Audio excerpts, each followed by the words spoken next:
कुमार विश्वास हमारे साथ इस वक्त जुड़ चुके हैं। कुमार विश्वास, आपका बहुत बहुत स्वागत है।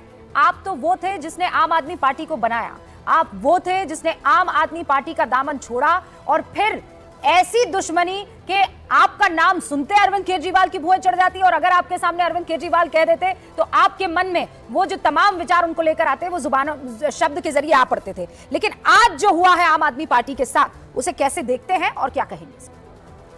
देखिए रूबिका, मैं ना तो बहुत प्रसन्न हूं ना मैं बहुत दुखी हूं। मैं दुखी तो इसलिए हूं क्योंकि वर्षों बाद भारतीय राजनीति में एक वैकल्पिक विचार का भविष्य उदित हुआ था। करोड़ों लोगों ने आशा लगाई थी। आप सब जो पत्रकार थे तटस्थ रूप से, निष्पक्ष रूप से पत्रकारिता कर रहे थे, लेकिन तब भी भ्रष्टाचार विरोधी आंदोलन के प्रति आपकी सबकी आंतरिक सहानुभूतियां होती थी। आपके कैमरामैन की वो फोकस करते समय ध्यान रखता था कि भीड़ दिखाई दे, लोगों का उत्साह दिखाई दे। आपकी पीसीआर टीम का आदमी हमारे वॉल्यूम को नीचे नहीं जाने देता था। तो एक बड़े उद्देश्य के लिए हम लोग चले थे, लेकिन एक निर्लज्ज, एक आत्ममुग्ध, एक असुरक्षित बौने दुर्योधन ने इस पूरे हस्तिनापुर और इंद्रप्रस्थ की शांति भंग कर दी। उसने प्रत्येक संभावनाशील व्यक्ति की हत्या की।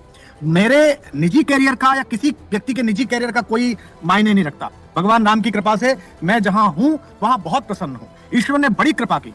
18 की जनवरी का वो दिन जब उसकी केवल एक शर्त थी कि मैं माफी मांग लूं और वो जो चाहे मुझे दे देगा, उस समय भगवती मेरी जिब्या पड़ती है। भगवती ने कहा नहीं, क्षमा नहीं मांगनी है। अगर तू सबूत मांग सकता है सेना के तो मैं तुझसे क्षमा नहीं मांगूंगा। अगर तू भारत तेरे टुकड़े होंगे कहने वालों के साथ खड़ा हो सकता है तो मैं तेरे साथ नहीं होऊंगा। अगर तू भ्रष्टाचारियों को अपने घर में पनाह दे सकता है तो मैं तेरे साथ नहीं होऊंगा। तो मैंने दुर्योधन और दुशासन दोनों की बात मानने से मना किया, जिसका तथाकथित दंड उन्होंने मुझे ये दिया कि उस समय आम आदमी पार्टी की राजनीति में मुझे अप्रासंगिक कर दिया। लेकिन उस अप्रासंगिकता ने मुझे देश के करोड़ों करोड़ लोगों के हृदय में जो प्रासंगिकता दी वो आप जानती होंगी। आप सड़कती हैं, आपको लोग सपनों की हत्या का अपराध इनके माथे पर है।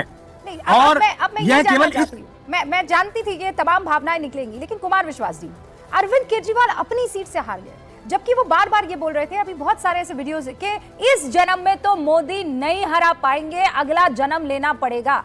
क्या वजह है कि अरविंद केजरीवाल, एक दशक पुरानी पार्टी 67 सीटें लेकर जो आ गई थी, वो आज 22 सीटों पर सिमट गई?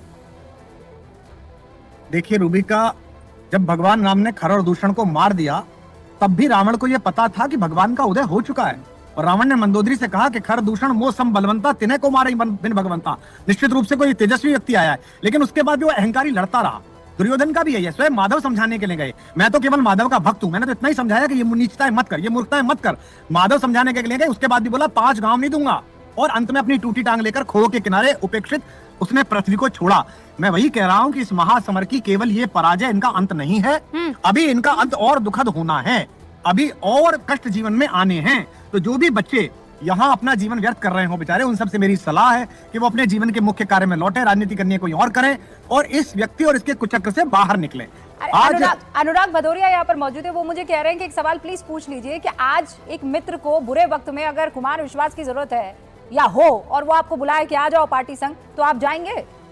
नहीं, मैं केवल उससे यही कह सकता हूं, अगर वो मैत्री मानता है कि वो अपने तमाम पापों के लिए प्रायश्चित करे, क्षमा मांगे उन करोड़ों बच्चों से जो अपनी नौकरियां पढ़ाइयां छोड़कर इसके चक्रियों में फंसे। हमसे तो क्या क्षमा मांगे, हमें भगवान ने अपनी शरण में लिया, हम तो मोक्ष पा गए, मुक्ति पा। जय हिंद दोस्तों, एक बार फिर से हमारे चैनल डिबेट्स नाउ में आपका हार्दिक स्वागत है। दोस्तों, जैसा कि आपने अभी तक देखा ही है कि न्यूज इंडिया 18 के चैनल पर प्रख्यात कवि और आम आदमी पार्टी के फाउंडरों में से एक कुमार विश्वास ने दिल्ली के विधानसभा चुनाव में केजरीवाल की पार्टी की करारी हार पर अपने जो विचार रखे हैं और जिस तरीके से उन्होंने अरविंद केजरीवाल की तुलना एक निर्लज, आत्ममुग्ध, असुरक्षित, अहंकारी दुर्योधन के साथ की है और केजरीवाल पर लाखों लोगों के सपनों की, उनके भविष्य की हत्या करने के जो गंभीर आरोप लगाए हैं और दिल्ली की शांति भंग करने का जो आरोप लगाया है और साथ ही ये भी कहा है कि इनको अभी और कष्ट मिलने वाले हैं। तो दोस्तों, कुमार विश्वास द्वारा लगाए गए गंभीर आरोपों पर आपकी अपनी क्या राय है, इसे कमेंट बॉक्स पर जरूर लिखें और वीडियो को लाइक और अधिक से अधिक शेयर करें।